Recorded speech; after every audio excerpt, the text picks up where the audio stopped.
Hey guys, welcome back to the show. I'm Parker Emerald, and this is The Conversation Station. Today's guest is an entrepreneur, investor, and executive director of Evolution Accelerator, an organization which helps startups grow in the Sacramento area.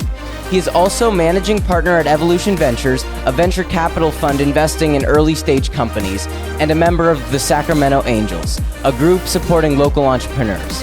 Alex is a co-founder and CFO of the DAO Treasury Corporation, providing treasury management services to DEOs, and the Mentors Collective, connecting artists and collectors in the NFT space. With over 20 years of experience in IT, software development, and project management for companies like Kleiner Perkins, Alex holds a degree from Sacramento City College and mentors entrepreneurship programs at UC Davis and National Labs. So without further ado, let's give a warm welcome to the one and only Mr. Alex Chompff. Welcome on, Alex.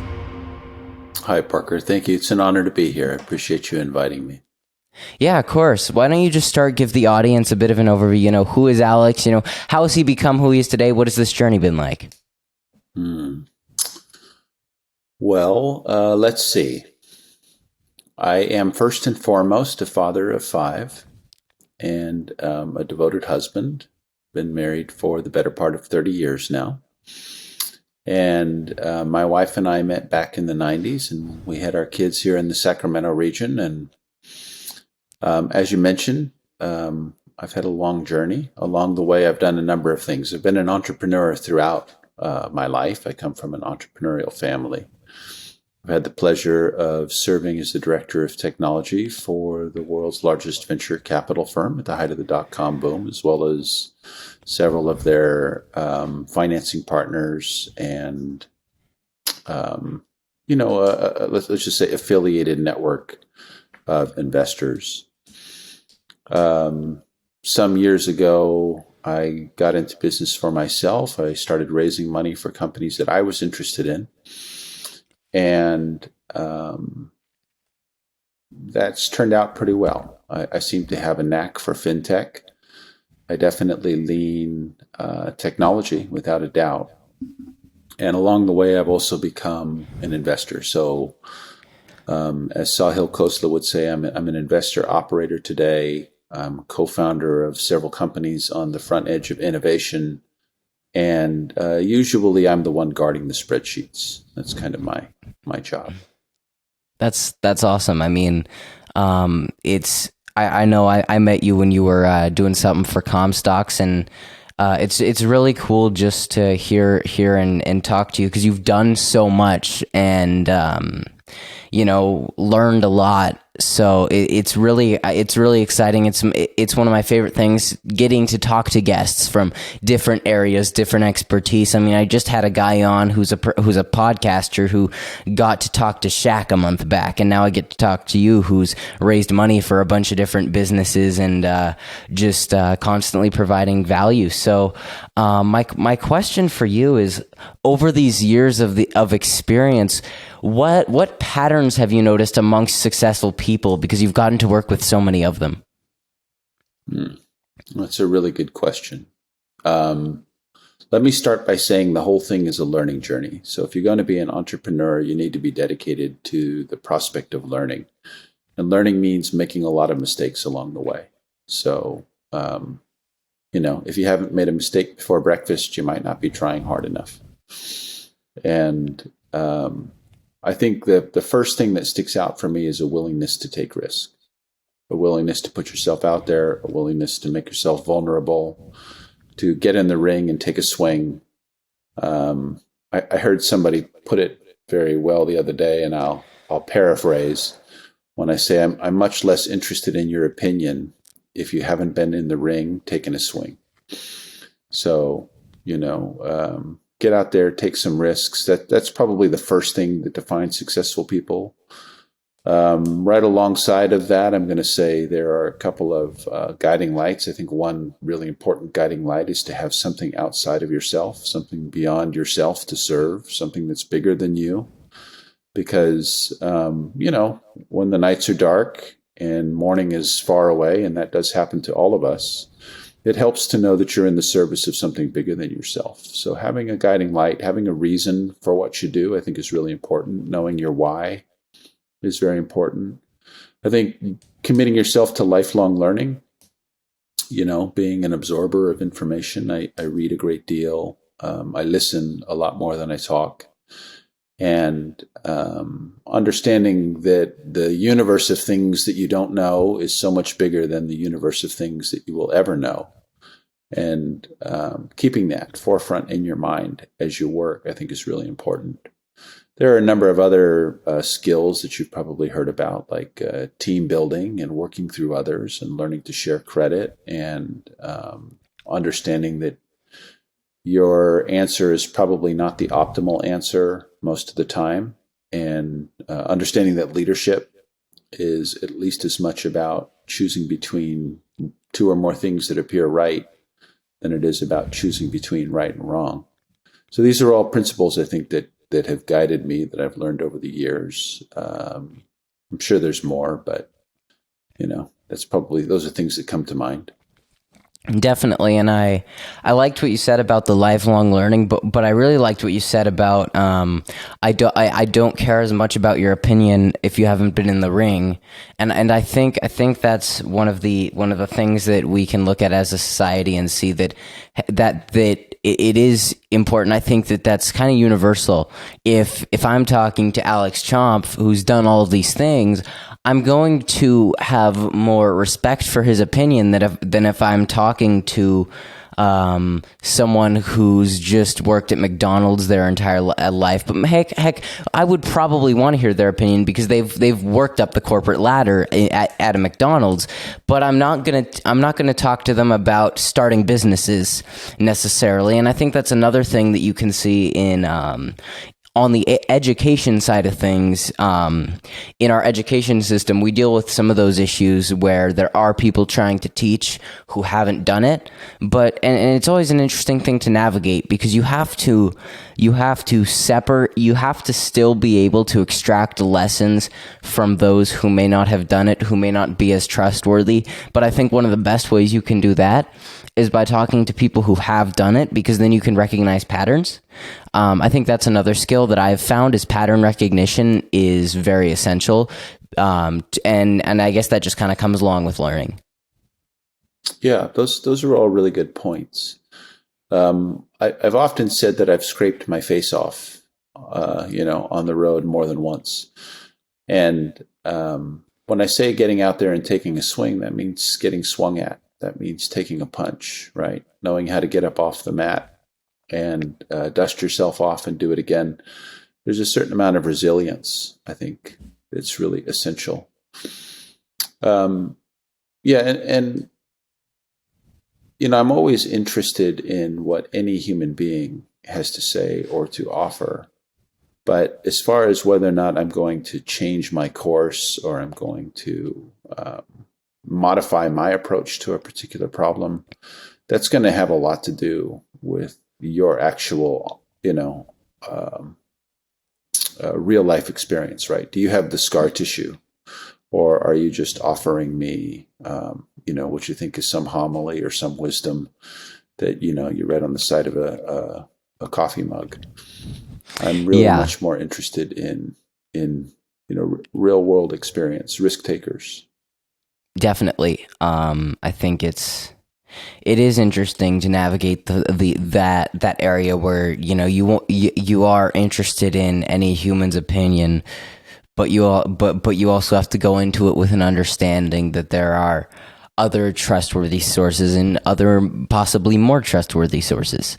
And I want to transition a little bit here, because I'm really curious about your take on as technology is evolving. It's a trend I've noticed. People tend to be scared. They tend to almost villainify certain new technologies. And I'm curious what your take is on why that happens, and your take on how people can work through that to embrace these technologies for what they are. That's a really good question. And you're right when you say that people vilify technology. They vilify change very often. The heart of the Buddhist teaching is that all things are impermanent. And the sooner you come to the realization that all things are impermanent, the sooner you release yourself from the suffering that arises from the need to hold on to that which has already gone past. And technology very frequently points to a change in the way things that are going to happen. I happen to be really interested right now and for some period of time in technology as a decomposer. I'm really interested in the decomposition hypothesis that I've written about a few times. But generally speaking, it can help to think of a population in terms of a bell curve, and to recognize that the front edge of the bell curve is filled with what you could characterize as early adopters, and the bulk of the bell curve is characterized by what you could call middle adopters, or people who only get on board when the change is pretty obvious. And then the tail end of the bell curve is filled with people who are going to adopt late or never. They're not going to adopt at all. And, adopt and adapt are two words that are very close to each other. So that means you have early adapters. You have adapters who kind of wait to see how many penguins pop up after, what's the word? I can't think of the leopard seals have had their meal. And then there's a certain number of penguins who are never going to adapt. They're never going to adopt. And I think you need to recognize that Providence put all those people on the earth for a reason, and they're all to be honored. But if you're going to work in innovation, if you're going to work as an entrepreneur, if you're going to try to create things that have never been seen or done before, then you're going to have to concentrate your attention on those early adopters. 100%. So you mentioned your decomposition hypothesis. What is that? I'm very curious. Oh, well, I've come to the conclusion after a lifetime of being an operator and a user of the technologies of the world that technology is a very good decomposer of monolithic industries. And I'll give you some examples. So it used to be, when I started my professional career, that if you wanted to have reliable technology infrastructure, let's call it email, print, file, anything, could be even like this video audio conference that we're on right now, you needed to have a significant amount of money available. So it was not unusual to spend $100,000 or more in the late 1990s to create highly available email, file, and print systems for a company. And then Google came along, and now anybody can have Gmail for free. Or if you don't want to, look at ads, you can have it for $5. And that, is a cost reduction from $100,000 or $200,000 to $5 or less. That's technology decomposing infrastructure. Similarly, in the 1990s, if you wanted to be in the entertainment industry, like you are right now, Parker, you needed to have a significant amount of resources in terms of production capability or distribution capability, or both. If you didn't have a studio, or you didn't have the rights to a chain of theaters or something similar, you couldn't really get into the entertainment industry. There was really no way for you to do that. But today, all you need are, you need your phone, you need an app. It helps if you have a high quality microphone, but it's not entirely essential. Yeah. And with the help of YouTube, TikTok, Instagram, Facebook, you're in the entertainment industry. Congratulations. You can now affect millions of people and influence opinions and create content for other people with next to no resources at all. Same thing is true for logistics. Once upon a time, if you wanted to be in the logistics business, you needed to have a fleet of trucks. You needed to have software to keep track of your trucks. You needed to have drivers. You needed to have all kinds of things. Now, if you want to be in the logistics industry, All you need is Uber or DoorDash or Lyft on your phone, 4 wheels, and a little bit of free time. And congratulations, you're now in logistics. So that's what I mean. I mean, technology decomposes monolithic industries. And I'm very interested in that function because I think that that kind of decomposition is accompanied by disruption. And disruption is another word for opportunity in my mind. Yeah, I mean, we see this every day as new technologies come out, and AI has made it so heavily apparent because it was such a, over the last 6, 7, 8 months, it's been such a quick decomposition of these industries, where it gets people scared, but it's also incredible. I have an AI tool called Autopod.fm that does my podcast editing for me in about 2 minutes maximum time, and something that would take me 40 minutes. And it's like, okay, great. And so if you look at it in that regard, it is such a simplification, and it opens it up to the masses. But the law of the 1% is always going to be apparent. There's always going to be 1% of people that take advantage of these opportunities, like you said, more than everyone else. But I think it's great to see there being more of these opportunities and more things opening up, and the fact that now the other 99% that isn't necessarily taking advantage of these massive opportunities. The AI and stuff is creating a lot of smaller opportunities, but what it's also doing is it's raising the bottom line. It's constantly raising the bottom line, making it easier for people to get started. I think that's the best part. The difference between me and Joe Rogan, there's a pretty big gap there, but the biggest gap, but an even bigger gap is the gap between me and someone who hasn't started. So I think that's one of the best parts of AI and technology as it evolves, is it's raising that bottom line, making it easier for people to get started. But I also think it comes down to perspective, to understand that the most important thing to do is to start. And I like to talk about it in podcasting because that's what I do.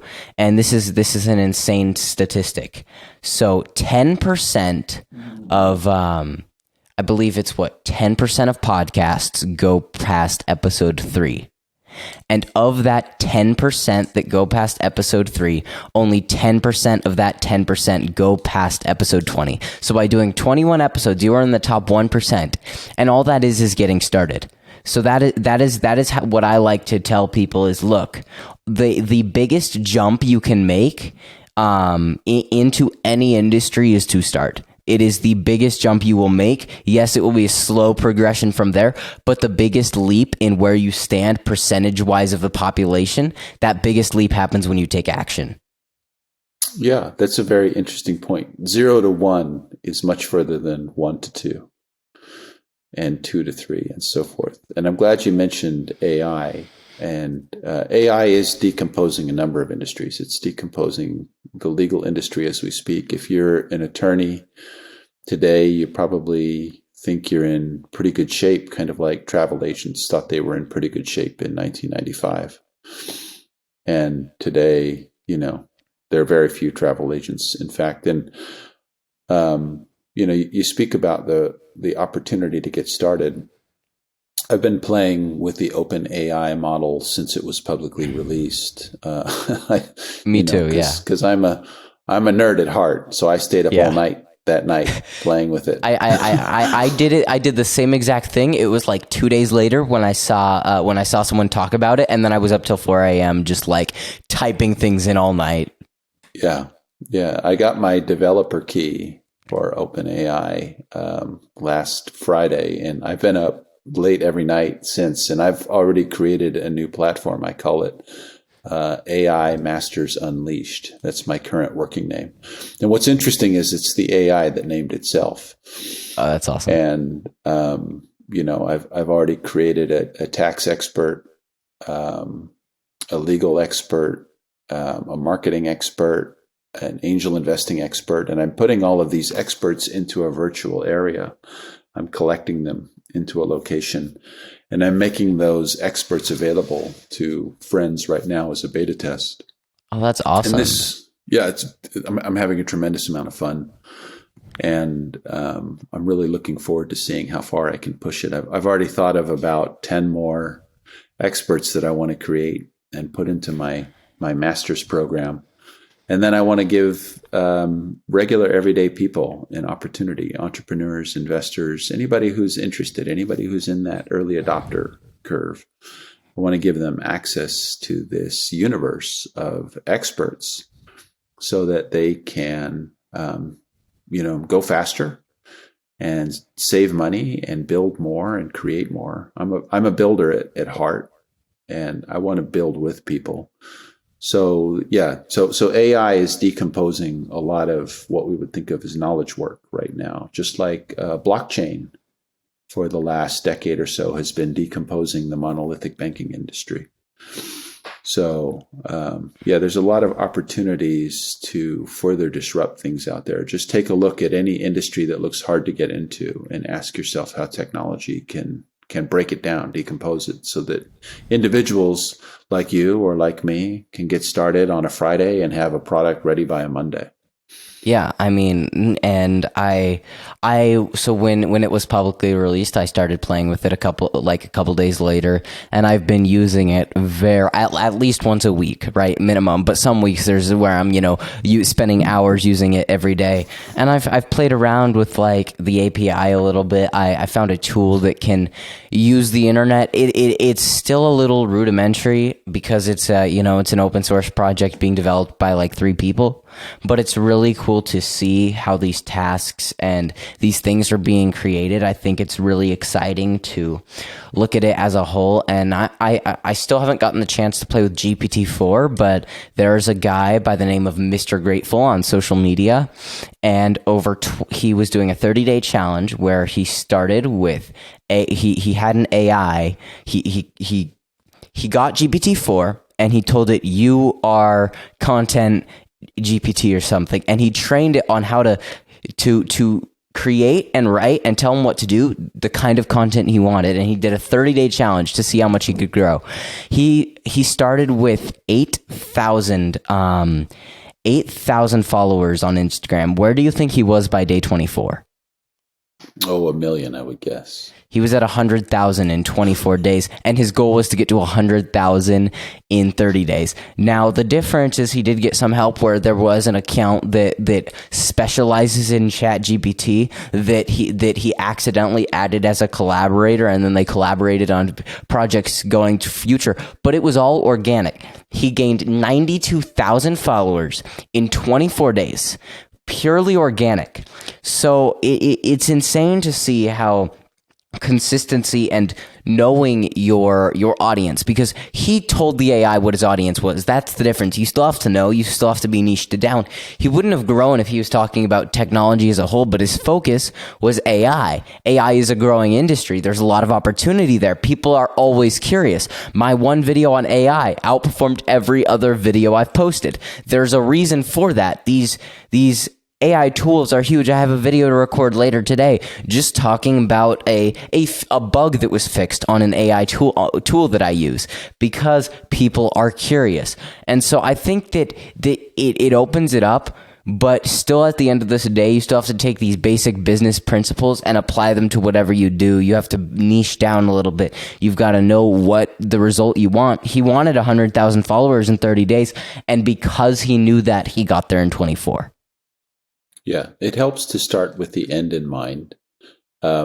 This developer key that I've been using gives me access to GPT-4. These experts that I've been creating are in GPT-4. I would say GPT-4 is several times better than 3.5. As a matter of fact, after we finish recording this, I will invite you to my AI Masters beta test group, and you can come play with us. Oh, that'll sound fun. Thank you so much.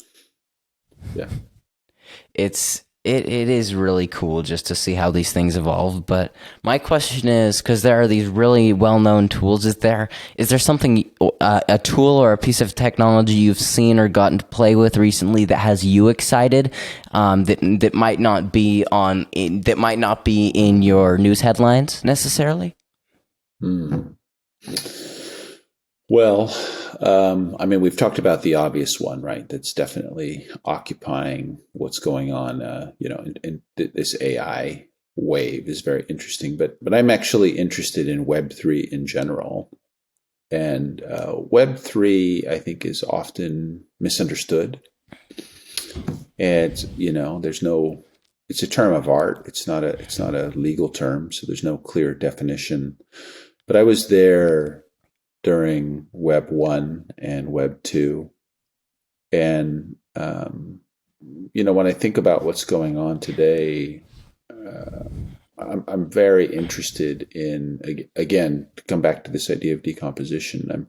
I'm interested in decomposing the hold that, let's say, Google and Facebook have on the world. I've invested in a company that's a direct head-on competitor to LinkedIn, and these are all monoliths that are ripe for disruption using Web3 technologies. Now, I think they know that, and when they hear this, it's not going to come as news to them. But as far as their particular platform or technology we haven't already talked about, no, I'm fairly agnostic. To me, technologies are tools in a toolbox, and I'm a builder. So I take out the tools that I need to build the thing that I see in my mind's eye. And I think that's the heart of being an entrepreneur, is that you see something that other people don't see and you create it out of thin air. And we use a number of tools. Technology is a tool. Capital is a tool. Systems are tools. And, the older I get, the faster I go. And the more skill and facility I have with the tools that are available at my disposal. And I like that feeling. So with gray hair comes the ability to, move more quickly and build much more interesting things. I can raise the capital for a company in much less time than it used to take me to do. I can assemble a team in much less time. And I know now how to communicate effectively and keep people inside of a shared vision while still allowing room for collaboration and creativity. So these are all tools, I would say. Yeah, it is very interesting to hear you talk about that, because I definitely think that's how I look at all of these tools. I mean, and I'm always trying them out, and it's interesting because I was looking for a tool one week and it didn't exist, and the next week it did.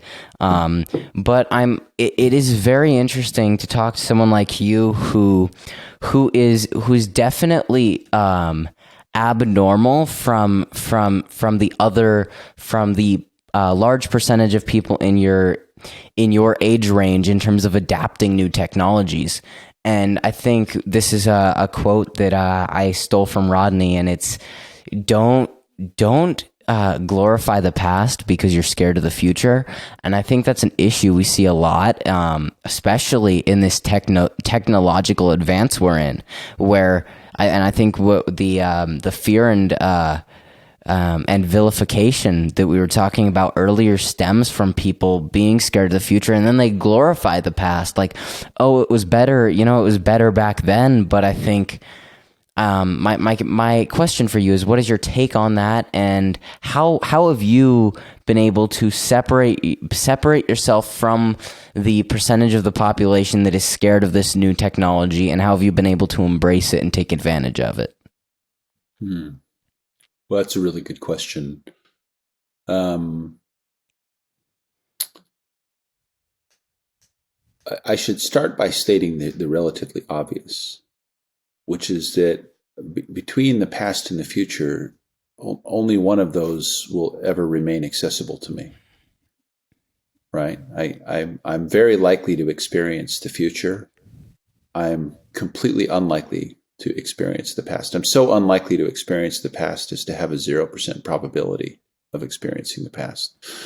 The best I can have of the past is a misremembering through the tiny drinking straw that I was looking through at the time that it occurred, and the biases that I had when I took in the events of the past.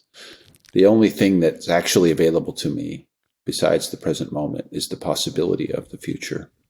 So I don't dwell too much in the past for that reason. I consider it to be, at best, misremembered. That's the best case, where the future is yet to be built. And I think that it's incumbent upon humans to build the future they want to live in, to create the world that they want to inhabit. And so this takes me back to an earlier idea that we talked about, which is that of having something outside of yourself to serve, something bigger than yourself, a set of values and principles that guides what you do, that gets you up in the morning, and that carries you through the dark night. And, using that compass, you have a real opportunity every day, every moment of every day, to create the future that you want to live in and that you want to leave to your children and the people around you. And so that's probably the short answer, or maybe long answer to your question. As far as being mathematically unusual in the population, as I mentioned, it's a bell curve. It's a bell curve. I just happen to live in the front edge of the bell curve. I happen to be drawn that way. I've always been interested in what the future can bring. I've always been interested in the change that's coming. And what I've had to learn over the years is how to move with intention into the future that's available.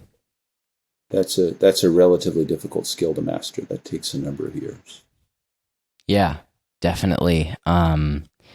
It's quite interesting to just think about the fact that, how lucky, I think that's one thing that people that we also lack in our society is being grateful for the now, and being grateful as a whole. I think that it's really nice to be able to see and to be grateful for the fact that, hey, you and I, we are lucky enough to get to be on the front end of that bell curve and to help others get to the front of that bell curve.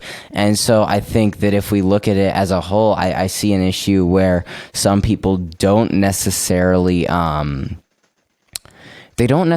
have that gratitude, and I think your outlook on your situation purely defines your situation, because I've been in similar situations like multiple times, but in one I had a negative mindset and the other had a positive mindset. Which one do you think had a better result? It was most definitely the one with the negative mindset, if you're curious. No, like the outlook, the attitude, and the gratitude is what defines your reality. So the first step you have to do to create the reality you want is to envision that reality within yourself and start working on yourself first. And then, because the only thing you can control is what you do, who you interact with, and how you treat others. So you have to change yourself before the world around you can transform. Yeah, that's very well said, Parker. I served in the United States Marine Corps, and we have a saying in the Marine Corps. It's a little tongue-in-cheek, but it's true. And it's that, every day is a holiday and every meal is a feast. And that has a lot to do with having appreciation for getting the opportunity to wake up today. Because, the alternative is not. And if you're lucky enough to be here today, then to your point, you might as well seize the opportunity. You might as well enjoy the beautiful day that you've been given. And, there's a saying my wife and I have developed over a number of years, and it's don't quit, don't die. Right? So if you don't quit and you don't die, then tomorrow you get to enjoy another holiday and enjoy another feast. So, even when things are difficult or long, there's an alarm going off somewhere in my background, but it's not my alarm, so I don't know where it is. I don't know if you can hear it or not. But I can hear it. It's nice little, little track. It's got a little boogie to it. Yeah. Don't quit, don't die. And remember that every day is a holiday and every meal is a feast. And that'll go a long way toward making life much more pleasurable and improving the outcomes. Yeah, definitely. I mean, that is basically one of my number one focuses is just having fun with life. I mean, hey, people might look at me weird when I'm like just kind of like kind of dancing to non-existent music, you know? Just kind of vibing to some silent tracks, but like sometimes I'm just, you know, excited and feeling that. But it's interesting to look at the world from the perspective of, if the only perspective I can control is my own, then I should be grateful for the fact that I get to have my own perspective. And then I should also understand that if I can only control my own, then why should I care about the perception on myself of others? And I think when you say that, some people are like, well, what if you're doing something wrong? Well, the interesting thing is your body knows when you're doing something wrong. You get that bad feeling in your gut. Your mind could be telling you all the reasons it's right, but somewhere deep down you know it's wrong.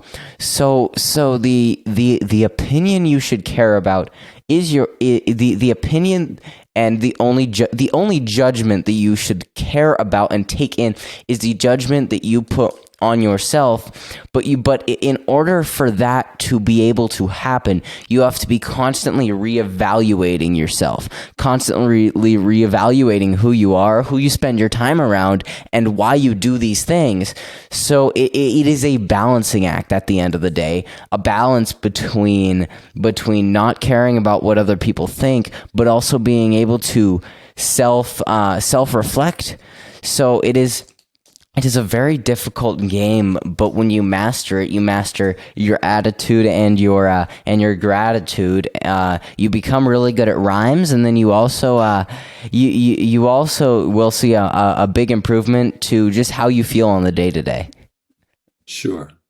Well, the universe has a certain harmony, and it's possible to perceive the harmony of the universe if you just slow down and take it in.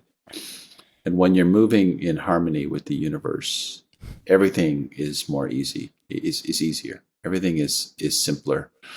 Life is more pleasurable. And if you find yourself dancing to a silent track, I suspect you're feeling the harmony of the universe. And what you're talking about here is, you know, kind of what I was saying earlier. It's this lifelong learning of how to move with intention from the present into the future, right? How to take in what's happening, measure it against the framework that you've built for yourself over a lifetime of experiences, and translate it into things that are liable to lead to the outcomes that you're liable to find desirable. Yeah, definitely. I love the idea of constantly learning. I mean, I can be in the most wonky situation, right? But it's like, oh, that's interesting, you know? And it's something that I'm wearing the sweatshirt. I think I've worn it for like the last 3 episodes. But guys, I have other clothes. But in that program, every Friday we have a guest mentor. And so over the last two years, I've gotten to talk to hundreds of incredible mentors, including billionaires, A-list actors, and these incredible people. And taking that on from the perspective of learning has been so valuable, because I've been able to recognize patterns, learn these lessons. And so that is one thing. One lesson from one person has its impact, but the same lesson from 10 other people is 100 times more impactful, because when you have, 10 other successful people telling you this person's right, that person's probably right, So when you look at the world through the lens of becoming better and working hard and just being a lifelong learner, then the truth becomes a heck of a lot more clear, and it makes it easier to focus on who you are, who you want to become, and how you want to go about life. Yeah. Discernment improves with age. I said to my wife recently, I would hate to think that I peaked in high school. And I would really hate to think that I peaked in my 20s. I mean, in my 20s, I did some pretty interesting things, right? I was a Marine. I worked for this huge VC firm. I was in Silicon Valley during the height of the dot-com go period, and then in my 30s, I had my kids. And it turned out that I hadn't peaked yet. And in my 40s, I actually got the hang of what I was doing. And it turned out I hadn't peaked yet. And now that I'm in my 50s, I'm looking forward to not peaking for a while to come. I'd like to peak about 6 minutes before I die. If I could time it just right, you know what I mean? Yeah. Like if I have complete control, which I certainly don't, I would like to think that I because you're wearing a shirt that says apogee, right? I'd like to think that I reached the peak of what I'm doing just before I pass, because there's much left. There's much learning left to do. There's much life left to live. There's a lot of growing that I'm looking forward to doing. And I don't labor under the illusion that it's all going to be easy or pleasant or fun. There are going to be dirty, gritty, sucky parts of the learning experience. And that's okay. Don't quit. Don't die, right? Get up and hit it again in the morning. Yeah. And I think you only truly peak once you believe you have. Because if you don't believe you've peaked and you believe there's more potential within you, then you keep working and you keep getting better. Heck, I mean, I think that really comes down to mentally and in some of these things, because there are a billion different avenues to peak in. And so heck, maybe you're to a point where you've peaked physically, you're not 20 anymore, you're not some athletic freak, but now it's time to tune your mind. And tune your mind, and maybe your mind gets to a point where, that starts to go down. But guess what? Now you get to focus on, maybe being a good parent, right? And now you get really, really good at that. So there is no peak, because there are a billion different things to peak in. So the second the second you stop progressing in something, all you have to do is pick something new. Because heck, you might be, like, I don't know, like 85, right? And you can't, go run a marathon, but you could go ahead and decide, you know what? I'm going to become very good at chess. Because maybe you don't even know how to play chess, but guess what? The second you learn how to play chess, you learn your first strategy, you've reached a new peak in chess. And the next time you make your next move, you've reached a new peak in chess. So there are infinite possibilities, infinite places to go. So along the infinite expanse that is the universe, there are infinite peaks. Yeah, that's very well said. I like to think about the many dimensions of health and well-being. Certainly there's physical, mental, emotional. There's also spiritual, financial, familial. And I'd like to try to advance as far as possible along every axis in the time that I have available, right? Our time on Earth is limited, and nobody knows what comes after this. But while I'm here, I'm definitely interested in advancing, continuing to move forward.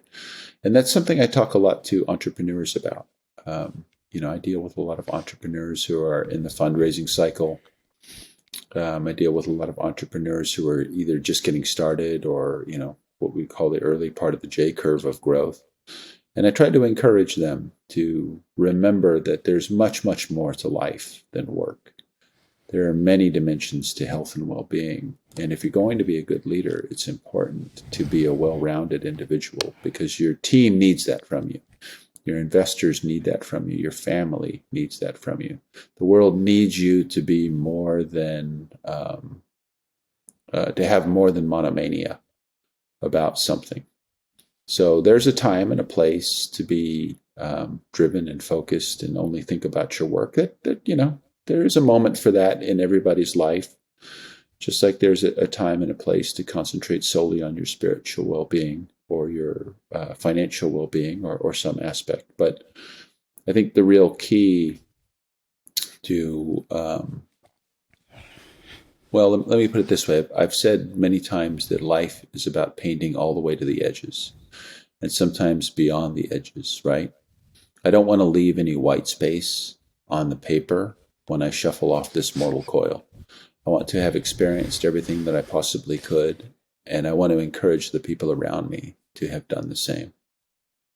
Yeah, definitely. I definitely just think that it is interesting to think of all the different avenues there are, especially as a person who tries to commit themselves to growth. I think that focus can be in one area, but you can still be aware of the other. Like, heck, my growth might be focused on, like, my communication skills currently, but that doesn't mean that I'm neglecting, my spiritual health for somewhere down the line. I mean, but I think it is interesting to watch. I think a trend that we do have, that I have noticed, and I'm curious if you see the same, is that there tend to be these segments in life where the majority of the population tends to focus on a certain thing. Now, I think that I'm a bit ahead of the curve in terms of focusing on business and that side of things, because a lot of high schoolers are very, very focused on purely the social aspects of their life. But if we look, but I feel like you have this social aspect, right? Maybe that runs through college, but then you have this business, financial side of things. But then as you get to the tail end of that, then you really start to see the spiritual, emotional, and bodily health side of things. And I'm curious what you've seen from that. And then I have a question for you once you're done answering that. Well, I'm reminded of some age-old wisdom that there's a season for all things. Everything has a time, and there's a time for everything. And it's normal and appropriate as a young person, as a high schooler. You should be thinking about the things that occupy a teenager's mind. It would be regrettable if you weren't, because you would have missed an opportunity there to paint to the edges of your teen life. And it doesn't hurt to keep an eye on the future and to plan for where you want to be, right? I think it helps to start with the end in mind. But I think the end in mind that I have is to be surrounded by people that I've helped, surrounded by people that I've served. That's the end that I found for myself. But, when I was in my 20s, Parker, I thought pretty strictly about my career and my education and my family, right? And it was, my family was always first, and then my career and my education kind of fought for second and third place. They didn't really fight, but they really occupied all of my thinking. And then as I had kids in my 30s, my family's place became even more entrenched, and my career certainly matters because I have to feed my family and I have to put my kids through college. But in order to be a good family man, it became necessary for me to think about some things that maybe I hadn't really considered too hard before, like what was my relationship to the universe? What's my purpose for being here on Earth?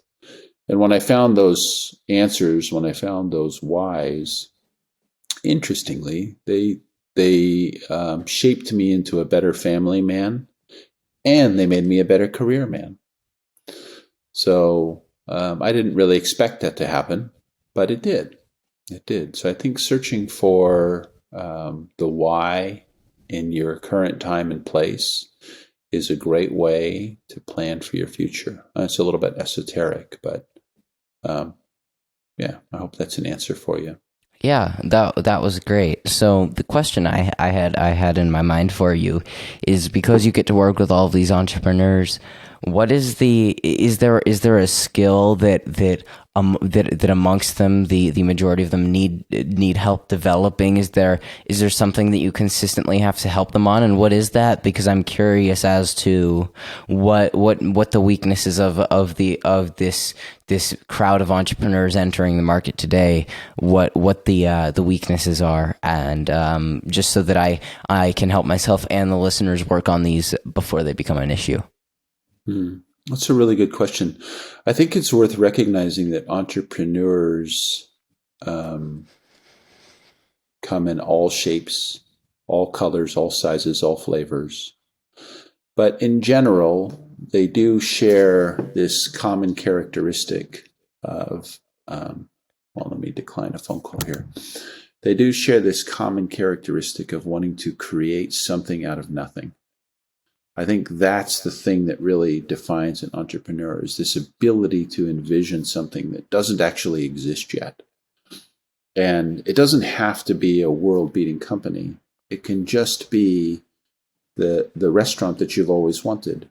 It can be the business enterprise that you've always thought the world needed, or that you decided you need to create for the world. But as an entrepreneur, you see something in your mind's eye that other people don't see. And so what I typically find the gap to be in that group of people, I typically find a couple of gaps. One gap that I find is the communication gap. So it can be very, very difficult to share what you see with other people who don't see it yet. And I think having great communication skills and working on your ability to share your idea and having the resilience and fortitude to come back and share it again and again and again. Because, interestingly, a lot of entrepreneurs don't want to share their idea because they're afraid it'll be stolen. But that's actually not your biggest problem. Your biggest problem as an entrepreneur with respect to communication is that the odds are people don't really understand what you're trying to do. They don't really see the vision that you have. The other gap that I often see in this group of visionaries is what Rodney calls financial literacy. The ability to actually work out the means to the ends that you have in mind. Because it takes resources to bring together, it takes financial resources oftentimes to bring together the real world resources that you're interested in communicating your idea to and collaborating with to create this vision that you see. And very often entrepreneurs, just like they overlook the importance of clear communication and constant communication, they overlook the importance of financial literacy, of really understanding the dollars and cents part of how you're going to assemble this team. I've heard Elon Musk call money a database. And I think it's a really interesting idea. I find that to be a very interesting idea. So you got to understand how the database works if you want to put it to work for you and you want it to put it to work in your organization. And I have to be mindful of time, Parker, if you'll excuse me. I have a call coming in just a minute here. All right. Yeah. I think, thank you for that. But thank you so much for your time. I'm really glad we got to run this and got to make it happen relatively quickly. Yeah, I'm pleased to be here. I'm honored that you would ask. I do have one more closing thought that I often share, and I'd like to share it with your audience, if I may. Go ahead. And that is for the entrepreneurs out there, especially the entrepreneurs that are in the fundraising cycle. It can often feel like you're hunting for gold when you're trying to raise funds. And what I want you to know as an entrepreneur is that you are the gold. You are the reason that this whole enterprise exists of supporting entrepreneurs. Where all of us, every investor in the world is looking for you because you're the gold in the gold mine.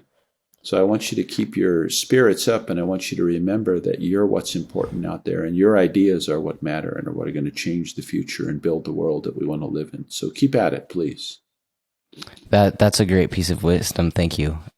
Thank you guys at home for watching. I'm Parker Emerald. I've been talking to Alex Chompff, and this has been The Conversation Station.